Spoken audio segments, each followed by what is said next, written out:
How's it going, guys? Hope you're doing well. I'm doing great. I got my coffee. So recently I got into shooting film. Something I've been wanting to get into for a while, but for some reason I've just put it off. But I recently acquired a camera to start shooting and experimenting with it, and it's been really fun. So the camera I've been shooting on is a Minolta XG-M 35mm camera. I believe it came out in the late 80s or early 90s. I've been shooting on a 50mm f2 prime lens, but I've also got a 28mm f2.8 prime lens, but I haven't really shot much on that yet. I kept it cheap with the film and shot in Kodak Ultramax ISO 400. I didn't want to get anything too expensive for my first few rolls because I didn't really know what I was doing and I didn't want to waste money on photos that were potentially bad. I did actually buy some professional grade film. I bought Kodak Portra 400. I was really excited about it, put it in the camera, and I couldn't for some reason advance it. It was like stuck.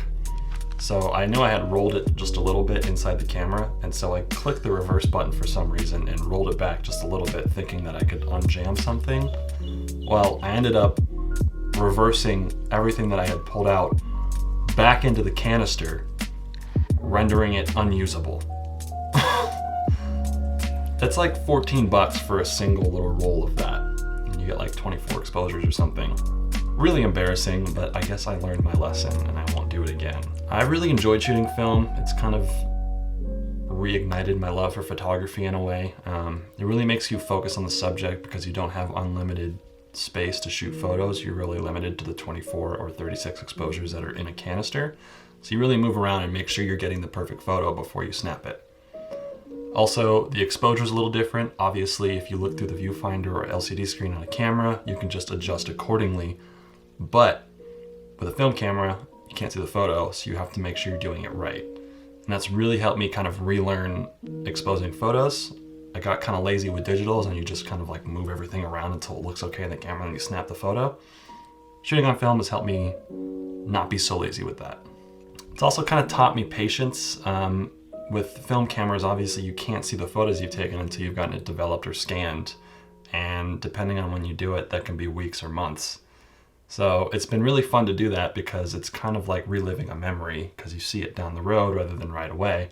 But it's also taught me patience, like I said, and that's something I really need to work on because I have very little of it. Anyways, without further ado, here's some of the photos. Do go easy on me. I never shot film before, so these are my first two rolls. Also, on one of the rolls, I opened the back lid of the camera while it was still rolled up like an idiot and kind of blew some of the photos out. But there's some light burns in there that actually look kind of cool on the photos. So I'm not too upset about it. But anyways, here they are.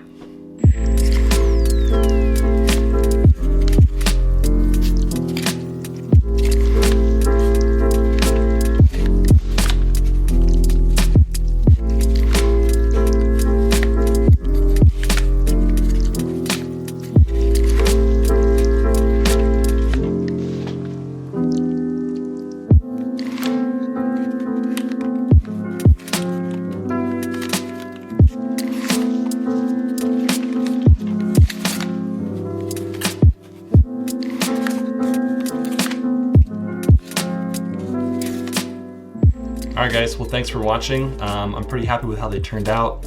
I'm really excited to get some of these other rolls scanned and developed that I shot, and I'm really excited to keep shooting on film. I do plan on making some more videos revolving around film. If you guys are familiar with negative feedback at all, I want to make some videos that are kind of inspired by what they do. They do some film photo walks, and I think that would be really fun to do. If you haven't watched any of their videos, I definitely recommend you check them out. I will link it somewhere in the video, maybe in the description, and see what they're about. With that said though, thanks for watching, and I'll see you in the next video.